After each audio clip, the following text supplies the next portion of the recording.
তেলের পিঠা ফুলকো কিভাবে বানাবেন সেই টিপসটা আজকে দিব। সেই সাথে এই তেলের পিঠা ইনস্ট্যান্ট কিভাবে বানাবেন সেই রেসিপিটাও দিব।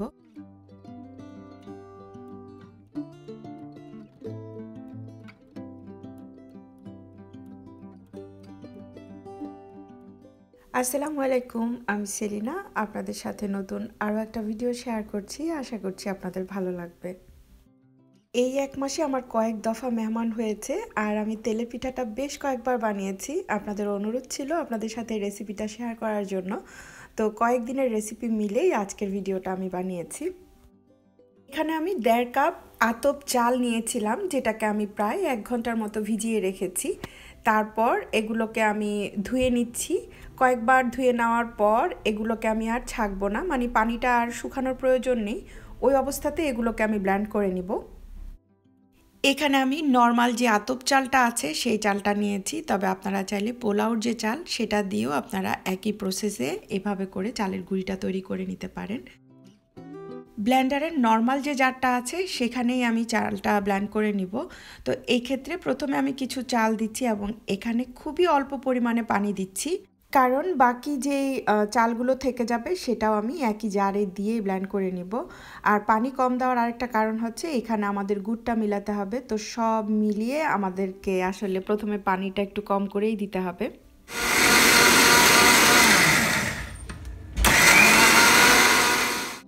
পুয়া পিঠা কিংবা চিতল পিঠার এই ব্যাটারটাকে আপনি যত বেশি হাত দিয়ে ছানবেন এই পিঠাগুলো তত বেশি পারফেক্ট হয়। তো মাঝে মাঝে সময়ের কারণে আমরা এভাবে ব্লেন্ডারও ব্লেন্ড করে নিই। তো যাই হোক, এখানে দেখতে পাচ্ছেন আমি হালকা একটু কণা কণা রেখেছি চালের গুঁড়ির মধ্যে।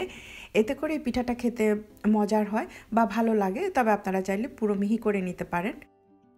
অবশিষ্ট চালগুলো একই জারে একই সাথে দিয়ে আমি আবারও ব্লেন্ড করে নিচ্ছি। আসলে 2 ভাগে করার কারণ হচ্ছে এতে করে ব্লেন্ডারের মধ্যে প্রেশারটা কম পড়বে।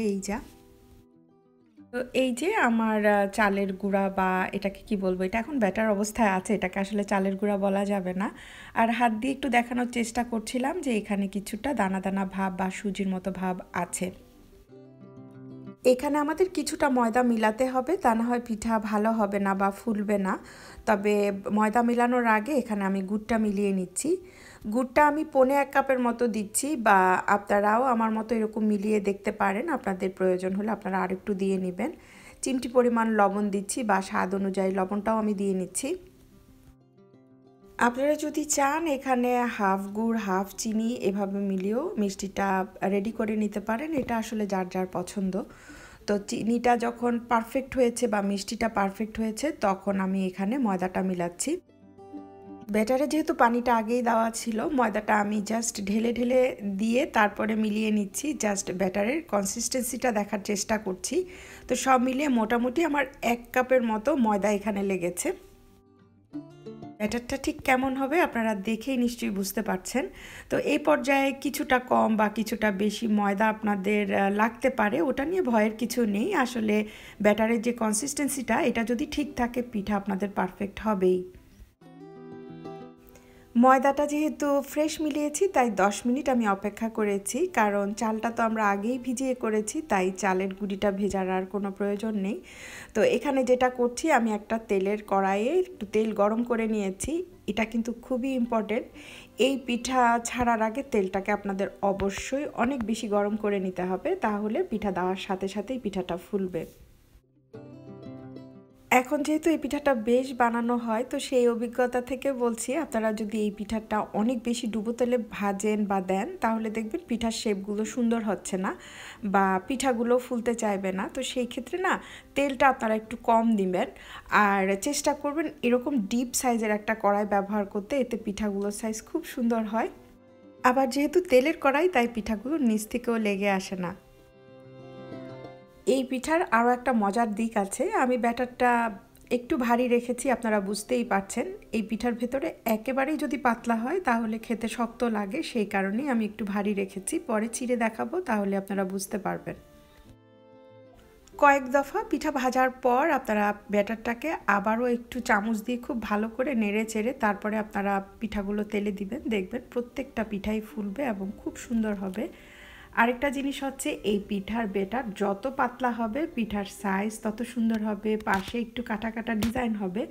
তবে অতটা পাতলা আমার ভালো লাগে না, সেই কারণে আমি এভাবে পিঠাগুলো বানাচ্ছি। আজ এখানে অনেকগুলো পিঠা হয়েছে, আসলে গুণা হয়নি, তবে দেখেই বুঝতে পারছেন এখানে অনেকগুলো পিঠা হয়েছে এবং এই পিঠাগুলো আপনারা 2-4 দিন বাইরে রেখেই খেতে পারবেন।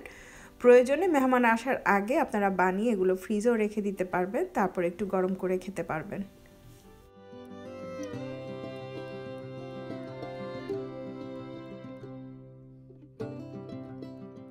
এবার আপনাদেরকে কিনা যে চালের গুঁড়া আছে সেটা দিয়ে পিঠা বানিয়ে দেখাচ্ছি। এখানে আমি 2 কাপ নিয়েছি চালের গুঁড়া আর 1 কাপ দিয়েছি ময়দা। খুবই মাখো মাখো পানিতে এটাকে আমি আধা ঘন্টার মতো ভিজিয়ে রেখেছি। যদি বেশিক্ষণ ভিজতে দিতে পারেন তাহলে এই ব্যাটারটা আরও বেশি ভালো হবে। ভিজানোর পর ব্যাটারটাকে যখন এভাবে উপর থেকে ধরবেন দেখবেন যে এটার মানে ছিঁড়ে ছিঁড়ে আসছে বা লতাটা ছিঁড়ে যাচ্ছে। তো এই মুহূর্তে একটা ইম্পর্টেন্ট কাজ হচ্ছে আপনারা হাত দিয়ে এটাকে যদি 2-3 মিনিট ঠিক এভাবে চটকে নিতে পারেন। এটাকে হাত দিয়ে যত বেশি আপনারা কচলিয়ে নিতে পারবেন এটা ততই গামের মতো হবে বা আঠালো হবে, এবং এই ব্যাটারটা আঠালো হলেই পিঠাগুলো পারফেক্ট হবে, সুন্দরভাবে ফুলবে এবং ফুলার পরে ফেটে যাবে না। এখন দেখেন কি সুন্দর হয়ে পড়ছে। তো এটা আপনারা যত বেশি হাত দিয়ে করতে পারবেন ততই আপনাদের ব্যাটারটা পারফেক্ট হবে। তবে অনেক সময় ব্যস্ততার কারণে আমি হ্যান্ড ব্লেন্ডার দিয়ে করি, সেই ক্ষেত্রে দেখা যায় এই ব্যাটারটা বেশ পাতলা হয়ে যায়, আর পিঠাটা হাত দিয়ে বানালে যতটা সুন্দর হয় মেশিনেরটা ততটা সুন্দর হয় না। তাই সবগুলো জিনিসই আপনাদেরকে স্পষ্টভাবে বলে দিচ্ছি। আমার পছন্দ অনুযায়ী 1.25 কাপ নরম যে গুড় আছে সেটা এখানে দিচ্ছি, সাথে একটু ওয়ার্ম পানি আমি একসাথে গুড়ের সাথে দিয়ে গলিয়ে নিয়েছি। তবে মিষ্টিটা আসলে আমি আমার মতো করে বলছি, এটা আসলে যার যার পছন্দ, আপনারা আপনাদের পছন্দ অনুযায়ী মিষ্টিটা আগে মিলিয়ে নেবেন, তারপর আপনারা বাকিটা পানি দিয়ে এটাকে তৈরি করে নেবেন। এখানে পরবর্তীতে আমি আরও একটু গুড় দিয়েছিলাম, আজকের গুড়ে মিষ্টিটার পরিমাণ একটু কম ছিল, তো সেই কারণেই বললাম মিষ্টিটা আপনারা নিজেদের পছন্দ অনুযায়ী দিয়ে নেবেন। আরেকটা জিনিস এখানে জানতে চাইবেন সবাই, এখানে গরম পানি দিয়েছি না নর্মাল পানি দিয়েছি, হালকা একটু কুসুম পানি দিচ্ছি। এখানে বলক আসা পানি কিংবা এই পানিকে আগে বলক আনাতে হবে এমন কোনো কিছু আসলে নেই। কিনা চালের গুঁড়ি আপনি যতটা ভিজাতে পারবেন পিঠা ততই পারফেক্ট হবে। এই দিন মেহমান হঠাৎ করেই এসছে, তাই আমি খুব অল্প কিছুক্ষণের মধ্যে এই পিঠাটা ভেজে নিয়েছি। এই পিঠার খুব ইম্পর্ট্যান্ট একটা জিনিস হচ্ছে ব্যাটারের কনসিস্টেন্সিটা। এটা যদি পারফেক্ট হয় আপনার গুঁড়ি, চালের গুঁড়ি কিংবা ময়দা যেটাই মানে বেশি হোক বা কম হোক কোনো কিছুতেই খুব একটা সমস্যা হয় না। তবে কিনা চালের গুঁড়ি হলে আপনারা কমপক্ষে 1 ঘন্টা ভিজিয়ে রাখবেন, দেখবেন আপনাদের প্রত্যেকের পিঠা সব সময় সুন্দর হবে ইনশাল্লাহ।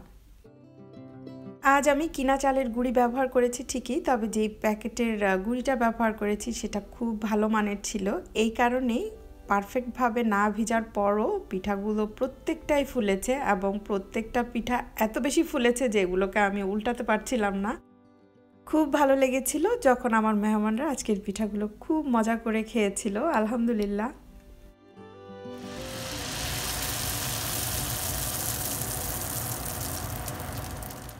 আমার বাসায় এই পিঠাটা একটু শক্ত টাইপেরই বানানো হয়, সেই ক্ষেত্রে আমি 2 কাপ চালের গুঁড়ার সাথে 1 কাপ ময়দা দেই। তবে আপনারা যারা একটু নরম খেতে পছন্দ করেন তারা অর্ধেক পরিমাণ ময়দা অর্ধেক পরিমাণ চালের গুঁড়া এভাবেও করতে পারেন। আবার চাইলে আপনারা কিনা যেই চালের গুঁড়ার সুজিটা পাওয়া যায় সেটা দিয়েও এই পিঠাটা বানাতে পারেন, মানে চালের গুঁড়ির পরিবর্তে আপনারা চালের যে সুজিটা পাওয়া যায় গুঁড়ির সেটা নেবেন আর সাথে ময়দাটা মেলাবেন, সেই ক্ষেত্রেও পিঠাগুলো একদম পারফেক্ট হবে। 3 কাপ শুকনো উপকরণে আজকেও আমার অনেকগুলো পিঠা হয়েছে এবং আপনাদের সুবিধার্থে ভেতরটা কেমন হয়েছে সেটাও একটু চিড়ে দেখাচ্ছি। আর আপনারা যদি আরেকটু ভারী খেতে চান সেক্ষেত্রে ব্যাটারটাকে আরেকটু ভারী রাখবেন, তাহলে আপনাদের মন পছন্দের পিঠা হয়ে যাবে ইনশাআল্লাহ।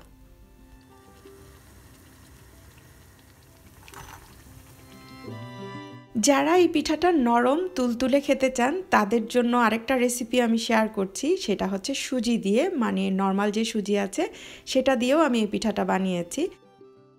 এখানে আমি হাফ কাপ নিচ্ছি নর্মাল যে সুজি সেটা, হাফ কাপ দিব ময়দা আর হাফ কাপ দিব চালের গুঁড়ি।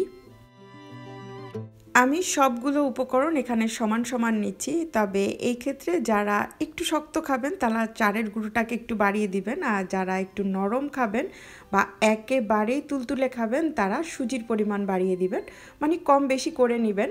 আপনি যেভাবেই করেন না কেন এই পিঠা পারফেক্ট হবেই যদি আপনার ব্যাটারের কনসিস্টেন্সিটা ঠিক থাকে।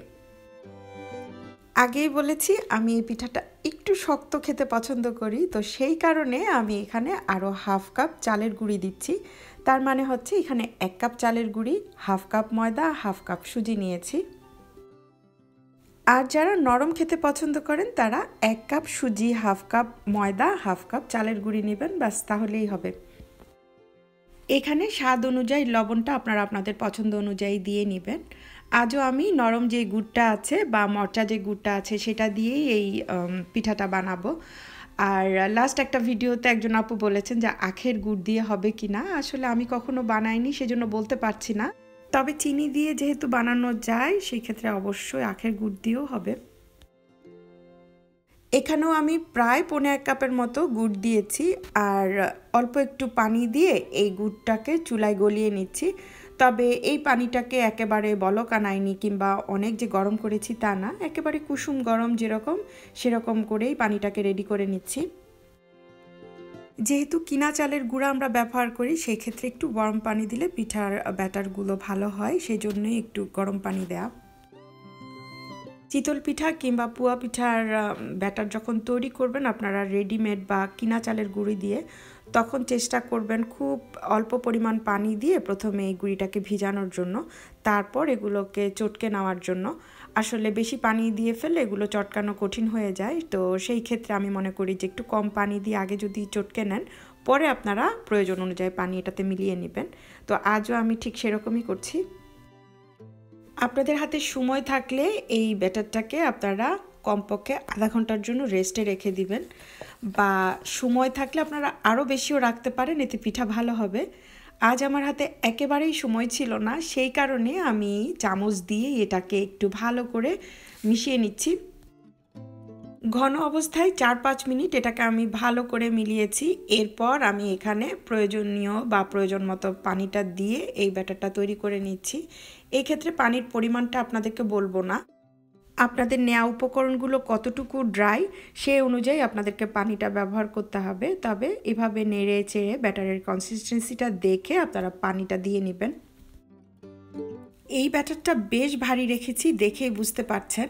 আগে আপনাদেরকে দুটো পিঠা বানিয়ে তারপরে আমি বাদবাকি পানিটা মিলাবো, তাহলে আপনারা ব্যাপারটা বুঝতে পারবেন।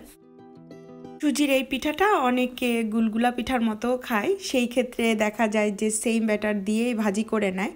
এই পিঠাগুলো দেখা যায় খুব বেশি ভারী এবং ভেতরটা জালি জালি হয়, তো তারা চাইলে এইভাবে ব্যাটারটা তৈরি করে পিঠাগুলো ভেজে নিতে পারেন।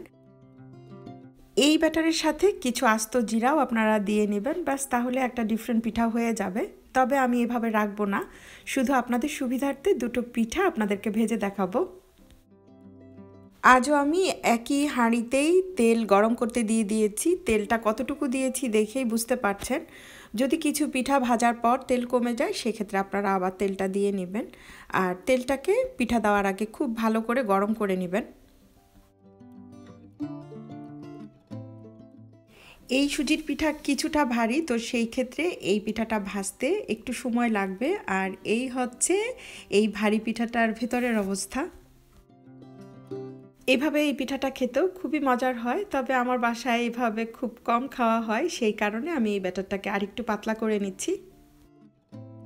এই অবস্থায় অনেক বেশি পানি একসাথে দেওয়া যাবে না, আমি জাস্ট 2 টেবিল চামচের মতো পানি এখানে অ্যাড করেছি, তাতেই কিন্তু ব্যাটারটা বেশ পাতলা হয়ে যাবে। একইভাবে মিডিয়াম হাই হিটে আমি এই পিঠাগুলোকে ভেজে নিচ্ছি। মজার ব্যাপার হচ্ছে এই পিঠাগুলো খেতেও কিন্তু খুবই মজার হয়। অনেকেই আছেন এই পিঠাটা শুধুমাত্র সুজি দিয়েই বানান, তবে সুজির পিঠা বেশি সফট হয় বলে আমি সাথে চালের গুঁড়া এবং ময়দাটা মিলিয়ে নেই। তবে আপনারা যারা নরম এই তেলের পিঠা খেতে চান তারা সুজি দিয়েই এই পিঠাটা বানাতে পারেন। এই পিঠার ভেতরটা কেমন হয়েছে, কতটা সুন্দর হয়েছে সেটা আপনারা দেখেই নিশ্চয়ই বুঝতে পারছেন। ভেতরটা খুব সুন্দর জালি জালি হয়েছে, দলা পেকে থাকলে এই পিঠাটা খেতে ভালো লাগে না, তো সেই ক্ষেত্রে আপনারাও যদি এরকম জালিদার পিঠা বানাতে চান অবশ্যই এই ব্যাটারটাকে হাত দিয়ে খুব ভালো করে ছেড়ে নেবেন, তাহলে ভেতরটা খুব সুন্দর জালি জালি হবে। শীত এলেই পিঠা পুলি খেতে আমাদের সবারই মন চায়, আর আমরা যারা বানাতে পছন্দ করি তাদেরও বানাতে ইচ্ছা করে। সেই কারণেই বলতে পারেন এ কটা দিন যতবার মেহমান এসেছে চেষ্টা করেছি বিভিন্ন ধরনের পিঠার সাথে এই তেলের পিঠাটাও বানানোর জন্য। সাথে আপনাদের কথাও মাথায় ছিল, সেটা মাথায় রেখেই যখন যতটুকু পেরেছি ভিডিও করেছি। আজ একই ভিডিওতে সবগুলো ট্রিক্স আর টিপস শেয়ার করেছি। আশা করছি আপনাদের একটু হলেও উপকারে আসবে। যে কোনো পার্টি কিংবা দাওয়াতের জন্য আপনারা যদি এই পিঠাটা আমার মতো বানান, সেই ক্ষেত্রে আপনারা নর্মাল ফ্রিজে এই পিঠাটা রেখে দিতে পারবেন। 10 থেকে 15 দিন নর্মাল ফ্রিজে এই পিঠাটা খুব ভালো থাকবে। আর যারা গরম খেতে পছন্দ করেন তাদেরকে আপনারা একটু তাওয়ায় বা ফ্রাই প্যানে গরম করে দিতে পারেন, আর যাদের মাইক্রোওয়েভ আছে তারা মাইক্রোওয়েভও এটা গরম করে খেতে পারবেন। মজার ব্যাপার হচ্ছে এই পিঠাটা আমার পছন্দের পিঠা ছিল, তবে এখন এত বেশি বানানো হয় আমার সাথে সাথে আমার বাচ্চারাও এই পিঠাটা খুব পছন্দ করে খায়। আজ আমি 2 কাপ শুকনো উপকরণের পিঠা বানিয়েছি। এখানেও যে ভরপুর পিঠা হয়েছে দেখেই নিশ্চয়ই বুঝতে পারছেন। আজ আমি কয়েক দিনের পিঠা বানানোর ভিডিও একসাথে করে এই ভিডিওটা বানিয়েছি, শুধুমাত্র আপনাদেরকে সবগুলো টিপস একসাথে দেওয়ার জন্য। আশা করছি আপনাদের ভালো লাগবে। বিদায় নিয়ে নিচ্ছি। আল্লাহ আপনাদের সবাইকে হেফাজতে রাখুন। আসসালামু আলাইকুম।